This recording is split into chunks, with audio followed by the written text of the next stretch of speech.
comme nous le disions, le but là maintenant c'est vraiment de comprendre qu'est-ce qu'on entend par développement, qu'est-ce qu'on entend par migration, surtout quel est leur lien, parce que c'est ça quand on parle de migration et développement. Donc j'imagine qu'il y a pas mal de points de vue par rapport à ça, peut-être qu'il y en a même un par personne dans la salle, et c'est pour ça que c'est important vraiment d'essayer d'échanger là-dessus, aussi un petit peu pour faire connaissance. Donc on a préparé une petite activité que je ne sais pas, certains d'entre vous peut-être connaissent, c'est le World Café. Qui connaît le World Café? Qui a fait déjà le World Café? Ok, il y en a parmi vous qui ont fait. Est-ce que je peux me permettre de vous élire rapporteur des 3 tables? Parce que vous êtes 3, 1, 2, 3. Oui, c'est pas grave. Okay. Donc voilà, bon, je pense qu'on peut, on peut m'attendre même sans micro, mais bon. Alors, il y a eu, dans la migration, il y a l'émigration, le fait de partir, et puis l'immigration, le fait d'entrer dans le pays. Bon, les gens ont dit, on a tendance à comprendre la migration comme un problème, mais c'est aussi une ressource, une richesse. On a mis l'accent sur cet aspect. Et bon, comme problème, c'est la fuite de cerveau. Et comme ressource, c'est quand les personnes arrivent. On a cité l'exemple de l'Allemagne actuellement, et puis du Canada, qui a des politiques migratoires et qui accueillent les gens. Bon, dans la migration aussi, on a mis l'accent sur le transit, les pays de transit. Et ça nous a amené à parler du parcours migratoire dans le processus de migration et aussi de faire le lien avec les problèmes psychosociaux et les défis d'intégration. Parce que dans les défis d'intégration, il faut tenir compte des parcours migratoires. 2 choses pour finir, hein, 2 concepts intéressants. Hein. Dans la migration, on a parlé de l'espace. Hein, et la notion de l'espace est très importante parce qu'on a dit, quand le pays est grand, il y a assez d'espace. Peut-être les politiques sont très ouverts pour accueillir des gens, mais quand il n'y a pas assez d'espace, le pays a tendance à se fermer. Il y a aussi la notion de la solidarité, le concept, la notion humaine, la générosité, la solidarité pour accueillir des migrants.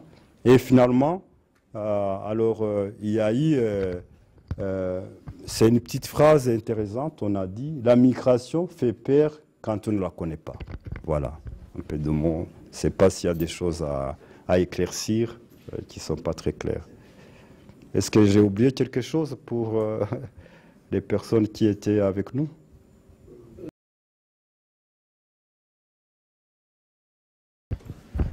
Là, on a eu le thème sur le développement. Et il y a des gens qui ont demandé c'est quoi le développement et c'est pourquoi le développement aussi. Et l'idée, c'était l'amélioration. Souvent, je vais avoir peut-être prononciation à cause de l'allemand, donc il faut m'excuser.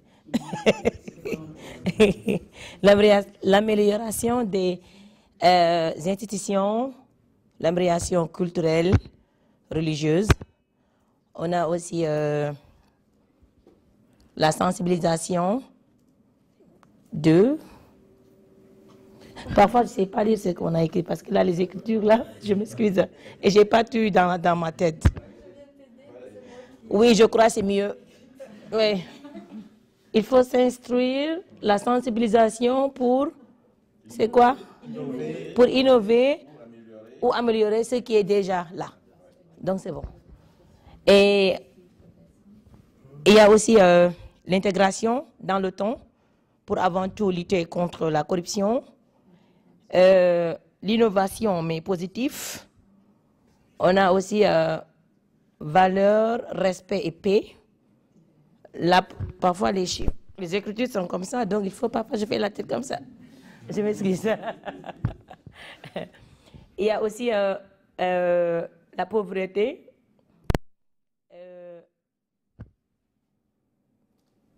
Au niveau social, l'infrastructure, hein, j'espère bien.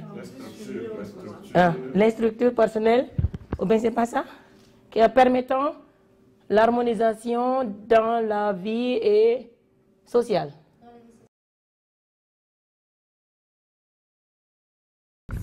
Alors les contributions ont été très riches. Les débats ont commencé tout de suite, donc preuve que, en tout cas, le thème n'a pas été difficile pour les participants. Alors, tout d'abord, il y a eu, pour juste rebondir ce qui vient d'être dit, je vais commencer par là. Donc, le fait que quand on parle de lien entre migration et développement, le développement ne doit pas seulement être perçu dans le développement du pays d'origine, mais aussi le développement ici, parce qu'effectivement, le migrant a une grande contribution dans son pays d'accueil. Et là, a été relevé le fait qu'il y a des migrants très qualifiés qui arrivent, et également qui sont porteurs d'expérience. Donc, pas que la formation professionnelle, mais aussi en termes d'expérience qu'ils véhiculent. Il y a évidemment la grande contribution des migrants à leur contribution financière au pays d'origine, avec les transferts d'argent. Mais il y a également le facteur d'idées nouvelles. Ils apportent beaucoup, ils sont un facteur d'innovation parce qu'ils ont une autre vision.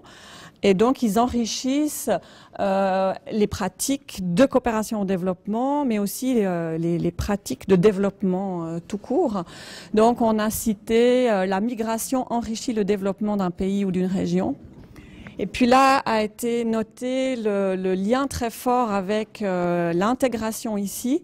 Plus on est intégré ici, plus on peut contribuer au développement dans notre pays d'origine. Ça a été relevé. A été relevé aussi la grande contribution des migrants à être au fait à faciliter la communication envers et avec le pays d'accueil et la communication donc avec leur association de la diaspora, mais aussi avec leur lien d'origine. Donc ils sont une passerelle vraiment très intéressante. Également, leur grande contribution dans le renforcement des capacités. Alors, de leur parcours migratoire, il y a en fait une solidarité et un renforcement des nouveaux arrivants de la diaspora, mais également aussi renforcement des capacités dans leur parcours migratoire quand ils retournent dans leur pays d'origine, à vraiment apporter des nouvelles capacités qu'ils ont acquis dans leur parcours migratoire. Donc c'est vraiment ce double rôle qu'ils endossent à la fois ici, à la fois là-bas. Et puis à la fin du dernier groupe, donc il y a eu une discussion sur la difficulté d'endosser ce double rôle. Alors il faut déjà le vouloir, que les migrants le veulent, mais aussi le peuvent endosser ce double rôle. Et là, il y a besoin d'avoir à la fois des actions ici, le fait de faciliter les associations de la diaspora, mais au fait que le pays d'accueil aussi perçoive positivement ce rôle justement des migrants. Et puis, donc, leur facilite le fait de pouvoir jouer ce rôle. Et également la nécessité d'une volonté dans le pays d'origine, ça a été déjà dit tout à l'heure. Je crois qu'on a fait le tour. Je ne sais pas si vous voulez ajouter, les participants, quelque chose. Oui. Donc la relation entre migration et développement a été présentée comme une image sur le rôle du migrant dans le développement. Ça, c'était une des choses qu'il y a. Et l'autre chose, je dirais, c'était vraiment la direction qui était celle, le migrant contribue positivement au développement, c'est une condition. Donc, je vois que tu as mis d'autres points aussi. J'ai remarqué, bon, par rapport à la discussion, toutes les présentations, j'ai remarqué qu'on a souligné d'un côté la dimension individuelle, donc comme disait Olivier, le rôle de migrant dans ces liens migration-développement. Et on va avoir l'occasion aussi de discuter la dimension structurelle. Donc, ce qu'il disait Vjosa aussi, c'est important la dimension individuelle, le rôle de migrant, mais c'est aussi important de discuter la dimension plus structurelle, les capacités, les structures qui sont en place, les politiques, etc. Et j'ai remarqué aussi que vous avez en gros dit que le développement sans intégration, c'est impossible.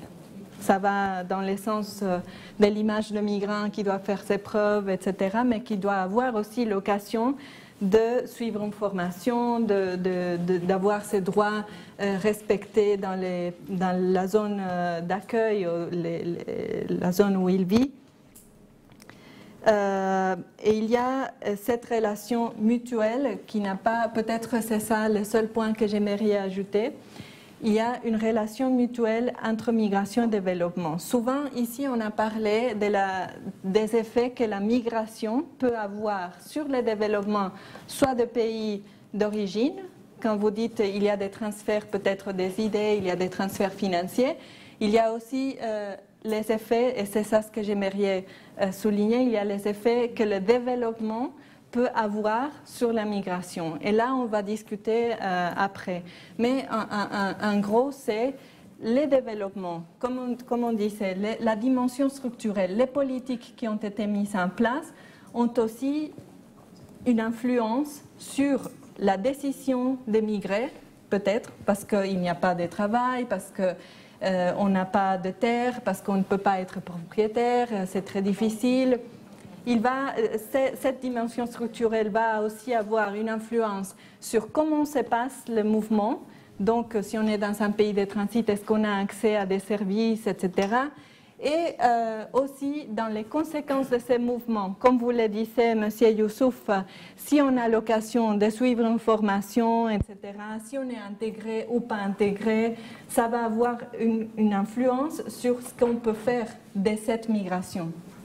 Voilà, et ça, c'est des aspects très importants à prendre en considération quand on parle de migration et développement, c'est-à-dire de toujours voir ça comme quelque chose premièrement, qui n'est pas linéaire, c'est-à-dire ce n'est pas les migrants qui contribuent au développement, parce que ça arrive, mais ça se passe à l'intérieur de conditions structurelles bien précises, comme l'a dit Paola. Parce qu'il y a aussi le risque, quelquefois aussi, on va dire, de déplacer la responsabilité du développement sur l'épaule des migrants, au lieu de la voir dans son contexte plus large, qui est un contexte quand même fait de politique, de structures, d'infrastructures, de services.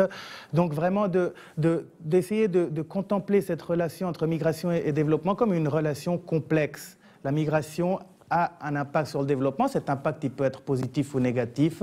Le développement a un impact sur la migration qui peut être soit positif que négatif, on verra des exemples un peu plus tard. Et donc d'essayer de comprendre mais pourquoi, où est cet impact, et à ce moment-là il faut vraiment se poser la question, oui mais qu'est-ce que c'est que le développement? Est-ce qu'on parle d'un processus? Est-ce qu'on parle du résultat du processus? C'est un mot qu'on utilise beaucoup, mais qui n'est jamais vraiment défini avec des contours clairs, sauf par une telle institution ou telle autre institution. Donc il faut bien aussi se poser la question de qu'est-ce qu'on entend dans ce moment précis par développement. Est-ce qu'on parle de politique? Est-ce qu'on parle d'action extérieure? Est-ce qu'on parle simplement d'infrastructure, simplement d'économie? Est-ce qu'on parle seulement de l'économie, de niveau de PIB? Est-ce qu'on parle d'autres aspects, de bien-être humain, etc. Cette question a été soulevée par M. Nabil et Mme Lamia. Tout à fait. Donc, je pense qu'on peut procéder avec le café. Allez prendre un petit café. Oui. Je m'appelle Koula Gabriel, je suis venu de Lucerne pour l'association Réveil Afrique.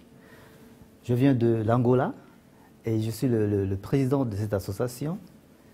Et le sujet de cette plateforme m'a beaucoup intéressé aussi pour nous, étant qu'Africains, et aussi pour notre association, et comme aussi pour notre développement. Je m'appelle Amia Henache, j'habite Berne, je suis d'origine marocaine. Ça fait 9 ans que je suis en Suisse. Je suis aujourd'hui à la plateforme à titre personnel, vu que je m'intéresse à tout ce qui est lié à la migration et au développement. Voilà. Oui, en fait, aujourd'hui, donc, ce qui m'a marqué d'abord, c'est qu'on nous a poussé à réfléchir sur des concepts qu'on utilise chaque jour sans comprendre un petit peu le fond.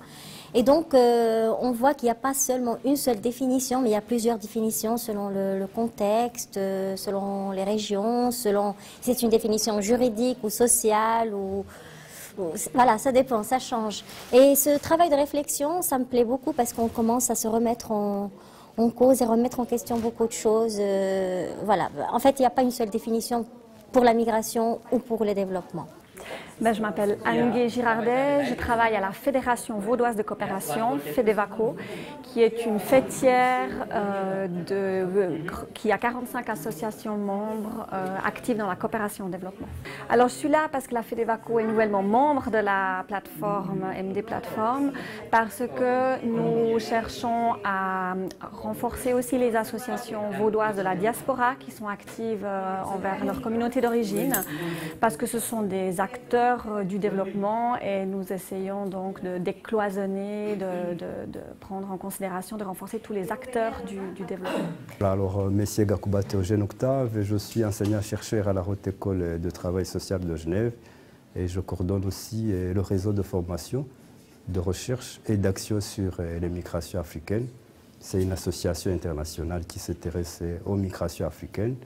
Et je suis là pour suivre cette formation intéressante et sur des questions de migration et développement, parce que ça fait partie de la thématique de ma recherche, mais aussi de la thématique de notre association. Alors, les échanges étaient très intéressants et puis le débat aussi constructif, parce que vous savez, des questions de migration et développement sont toujours des questions complexes et ça permet aussi de comprendre des choses qui se font. Et c'est vrai que les intervenants ont bien expliqué ce lien entre migration et développement, ce qui n'est pas toujours facile. Mais je pense qu'avec le débat, avec les interventions, ça nous a permis de comprendre ce lien qui existe entre migration et développement. Moi, je suis venue parce que je suis très intéressée au sujet de la migration, parce que l'organisation avec laquelle je collabore, on travaille sur la migration, mais liée à la traite des personnes. Et donc, j'étais très intéressée pour voir quelle est l'évolution, surtout dans le sens des objectifs de développement durable. Bien, alors on arrive à la fin de cette journée. Peter, qu'est-ce que tu en gardes? Moi, je pense que je suis très satisfait d'avoir un training parce qu'en principe, l'idée, c'était vraiment d'avoir des gens d'une expérience différente, de se réunir, de discuter dans un comment dit-on en français, framework, dans un cadre spécifique, thématique à la développement et migration. Et puis on a exploré le développement, on a exploré la migration, puis le dialogue a démarré, je pense. C'était bien. Intéressant aussi parce que les gens ne se connaissent pas, ils ont commencé à dialoguer. Oui, c'était assez impressionnant à voir comment dans une seule journée, on a pu aborder autant de thèmes. On a réussi à définir la migration, on a réussi à parler du développement, carrément à faire un lien entre ces deux concepts et carrément les questionner. C'était assez intéressant de voir les différentes expériences qui étaient là et puis qui ont remis en question cette idée de est-ce que c'est la migration qui influence le développement ou est-ce que c'est le développement qui influence la migration. Et finalement, on a vu que c'était pas très simple finalement comme définition à donner. Je pense aussi que ce qui m'intéressait, c'était la réponse de quelqu'un qui dit ça l'a touché parce que c'est personnel, ça a un lien avec le travail qu'il fait. Et puis c'est le cadre dans lequel on discute qui fait de sens. Et puis on peut explorer ses propres expériences et chacun a beaucoup d'expériences personnelles et organisationnelles à amener. Et puis maintenant c'est une plateforme où on peut échanger ses expériences avec des gens qui travaillent dans un contexte complètement différent. Mais ils disent, tu vois, on est migrant, on a cette expérience. C'est vrai, tu as raison. Peut-être la particularité de cette journée, c'est qu'elle avait cette particularité d'unir notre côté émotionnel, qui est notre passé de migrants, notre côté professionnel, qui est notre volonté d'essayer de trouver des solutions en faveur du développement. Et puis ça s'est ressenti chaque fois avec les interventions des gens qui souvent ont pris la parole avec beaucoup d'émotion parce que chaque fois ça faisait écho à leurs bonnes ou mauvaises expériences. Et ça a permis un petit peu de pousser la réflexion encore plus loin. Et on a eu pas mal de pistes intéressantes et les questionnements aussi sur qu'est-ce qui fait qu'on peut mener à bien un projet dans notre pays d'origine. Et on a vu qu'il y avait une vision africaine plutôt, une vision des Balkans aussi, et puis il y a aussi les pays de l'Amérique latine. Et chaque fois, on se confrontait avec nos idées, mais le sentiment était le même, un peu de frustration de ne pas pouvoir aller encore plus loin avec notre volonté d'aider en faveur du développement, je crois. Oui, je pense que c'est l'expérience personnelle d'un part, mais aussi c'est une expérience de discuter les mêmes thématiques, d'avoir les mêmes expériences, d'avoir les mêmes frustrations, d'avoir les mêmes difficulté et complexité, comment moi, en tant que petite personne, peux aborder un sujet tellement grand, complexe, immense. Et là, je pense, ce qui m'a beaucoup plu, qu'on a eu quand même qu'on a eu ce réflexe, alors quel est notre rôle, comment on peut contribuer dans cette thématique. Et puis on a vu quand même qu'on a un rôle à jouer en tant que société civile. Et puis le contexte, c'est pas un fait accompli comment la politique autour de la migration se fait, ou autour de la migration et le développement se fait, mais c'est influencé par l'engagement des ONG et l'influence de la société civile. Et si on commence à réunir les gens, je pense qu'on a une influence. Les gens quand même réaliser ou discuter un peu sur ces sujets. Alors on a démarré ça. Je pense. Oui, il y avait la question de l'individu, en tant qu'association, en tant qu'institution. Et puis je crois que la conclusion, c'était la concertation. Ou tu penses que c'était ça? Concertation, oui, on a eu la migration vis-à-vis des objectifs globaux, hein, des ODD, les objectifs globaux, comment ça s'appelle, de développement durable. Et là, je pense, d'un part, ça a aussi augmenté la complexité encore plus. D'autre part, je pense, la situation que tout est lié aussi permet d'avoir influence sur tout. Et je pense que c'est aussi motivant. On n'est pas perdu parce que dans la complexité, mais on va dire on a un rôle à jouer, puis on peut influencer beaucoup de contextes. Et que c'est possible. Et que c'est possible. Et je crois que c'est ce qu'on va voir dans la deuxième journée qui va être organisée au mois de septembre, si c'est bien ça. Le rôle de la diaspora.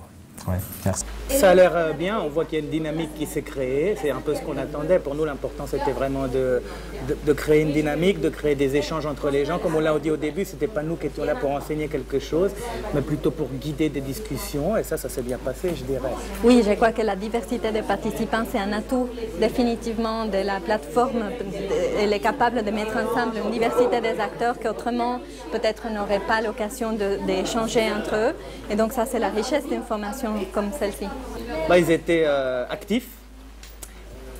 Toutes ces différents horizons, ces différentes expériences, c'était vraiment enrichissant. Autant pour nous, parce que nous, chaque fois, on apprend autant que ce qu'on est censé donner. Donc vraiment, on a vu une diversité, et une expérience, et surtout du cœur, de l'entrain pour vraiment vouloir continuer dans ce monde des migrations et du développement. Oui, comme l'a dit Olivier, la diversité des participants, c'est toujours enrichissante. Je pense que c'est vraiment ce qui fait qu'une formation fasse le point sur plusieurs questions, de plusieurs points de vue. Nous, on est là pour faciliter, mais c'est vrai que c'est cette diversité qui ressort à chaque fois et que c'est la chose la plus riche qu'on peut en sortir. De toute façon, il est large. Donc, on a essayé de faire passer ce message. Oui, c'est les liens, surtout les messages clés, je pense, de la journée pour cette introduction au sujet des migrations et développement, c'est justement que c'est très complexe, c'est pas linéaire et c'est surtout une relation mutuelle qui affecte la migration et le développement en même temps. Et si les gens partent aujourd'hui en ayant vraiment intériorisé ça, est-ce qu'il va leur permettre ensuite d'aborder les migrations et le développement de ce point de vue-là dans leur projet? Nous, déjà, on a rejoint notre objectif.